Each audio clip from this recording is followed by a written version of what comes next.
AM is one of the biggest albums, one of the biggest rock albums of the 2010s. The album was not only hugely successful with some of the songs having hundreds of millions of views on YouTube, like legitimately, without me hearing this album on mainstream radio. I mean, it came out in 2013. That was, before I was listening to the radio. Like, these songs were massive. The songs, Do I Want to Know and Are You Mine, specifically the first two on the album, but then also the song Why'd You Only Call Me When You're High, which is like a fan favorite, another really popular song from the album.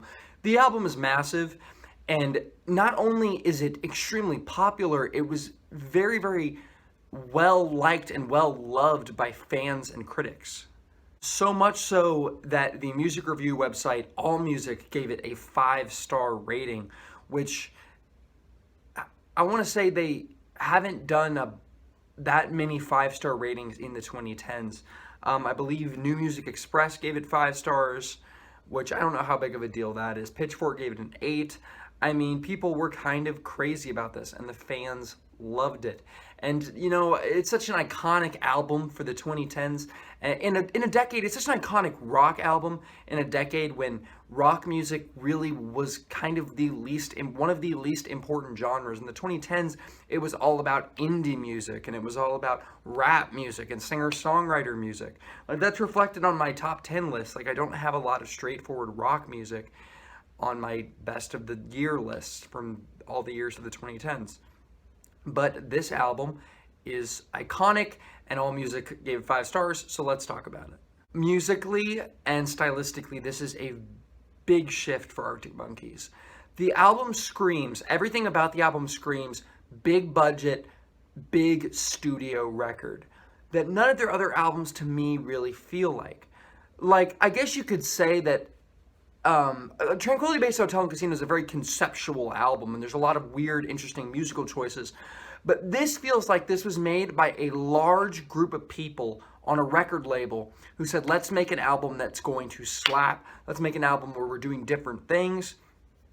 And it doesn't feel like an album that was made by 4 guys. Like all the albums that came before this, it feels like it was an album made by 4 guys who were just doing their thing. And it has that Arctic Monkeys style, that Arctic Monkeys flair, them just kind of doing whatever they want. This feels like, with all of the weird experimentation, all of the background vocals, the samples, like that part on, is it Knee Socks, where like the beginning of Mean Streets, you could be my baby, like the beginning of Mean Streets, that whole thing. It's got that, which is kind of famous now. That sample they used, and then other things like the background vocals that pile on Fireside, and a lot of the other songs, and One for the Road, that refrain that you can hear over and over again. It's all stuff that I wouldn't expect, and I don't think you would hear on any Arctic Monkeys album that came before this, because these are big studio decisions and big budget kind of experimentation and things that Arctic Monkeys wouldn't have tried by themselves, I think.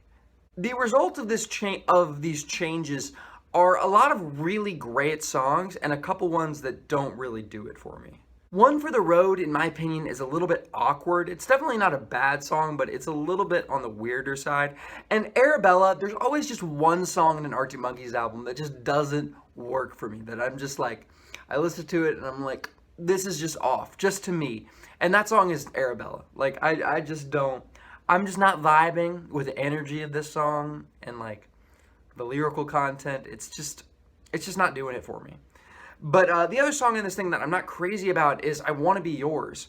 And I think this is partially, it's really unfortunate that this is the very last song on the album, because it's just such a weak note to end the album on. Like, you could have ended it, it would have been cool to like end it with a really slow song, ending up with a song that's stylistically different. There's 2 slow songs on the album, Mad Sounds and Number One Party Anthem. I think both of these would be excellent closers, but they both come right in the middle of the record, and they're both back to back. And I think having the 2 really slow songs back to back also diminishes the power of the slow songs. Like, I think they'd be better if they were like interspersed throughout the record. Like, I don't know. The sequencing on this album, I think, is a little bit weird, the way that tracks were sequenced.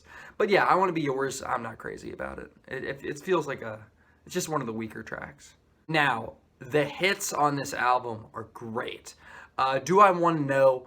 It's kind of a slow burn. It's got that amazing bass groove and that hook. Dude, the hooks on this thing are so good. And that's another thing. Like, you really feel like the studio was like really emphasizing the hooks, and they're like, let's build to these hooks, let's do it. But I also have to give credit to Alex Turner. He has an amazing voice, an amazing presence, some really, good lyrical content as well. In terms of smart, like, I don't think, and that's the other thing about the album, is I don't think Arctic Monkeys, the reason that Arctic Monkeys isn't one of my favorite bands, I don't think they write the most interesting lyrics. Like, the actual lyrical content is kind of weird and out there, but the subjects, the subject matter of the lyrics, or the lyrics are interesting, the subject matter, I don't think they're really saying anything. It all seems mostly surface level observations and things, besides Tranquility Base Hotel and Casino. But yeah, Do I Want to Know? Are You Mine is an absolute rocker, a banger, one of the best tracks on the album, if not the best track. It's one of the most popular songs, and it should be. It's awesome. Why'd You Only Call Me When You High?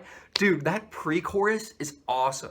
'Cause it's 3 in the morning, and I've got you on my mind. Left you multiple missed calls, and to one you replied. Or I might be saying, I always say things wrong. I might be missing it. But dude, it's so good. It's such a good song. That pre-chorus and the chorus, and like, it's a great song. I Want It All is an infectious banger. Like, the energy this song has just in the verses and the build-up, like, it's immediate. Like, you're immediately thrown into the vibe and energy of the song, and you're just there for the ride. You're just there along for the fun. Fireside. This is such an interesting song. I didn't know about Fireside before listening to this album. I have heard it in bits and pieces before, but like, Fireside? I mean, I have listened to it all the way through before, but just not very much. And this song is just a big highlight going back through, because it's, once again, the way they use, like, they sample a vocal and they use it several times throughout the song in the chorus, and it's really weird, and I think it works really well. It's a cool song. Snap Out of It, I'm not crazy about. I think it is a good track, but out of all of the good to great tracks on this, it's probably my least favorite good track. That, along with Number One Party Anthem. I'm not a massive fan of that song. I know it's a fan favorite, but I just prefer Mad Sounds. Out of the two slow songs, I prefer Mad Sounds. And then Knee Socks is the other track I haven't yet mentioned, and it's awesome. It's such a good song. It also would have been a cool closer. I think it would have made the most sense to end it on a slow song with specifically Mad Sounds, because I think that would have been an awesome way to end the album. But they ended it with I Want to Be Yours, and it's not a great track. But Knee Socks is freaking awesome. Kind of like I Want It All. It's just got this sense of energy. You're there along for the ride. It's immediate, and it carries throughout the song, and it's cool. I listened to this album a lot to prepare for this review. I listened to it a lot. Yeah.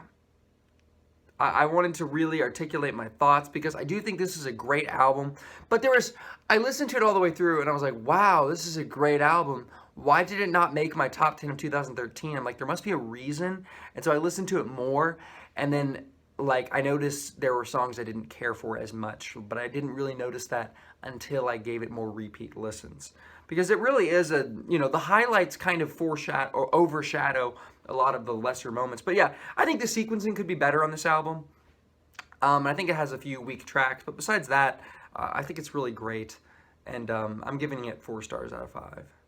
So yeah, to answer AllMusic's statement that it's a 5-star album, it's definitely not. And there were better rock and alternative albums in the 2010s that were just kind of under the radar.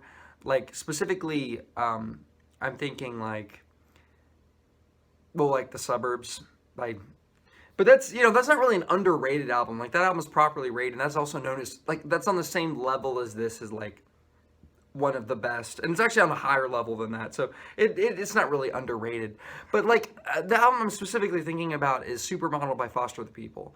I'll link I'll link my best albums of 2013 in the video, and I'll link my my review of that album, because I've reviewed that on the channel, and guess what?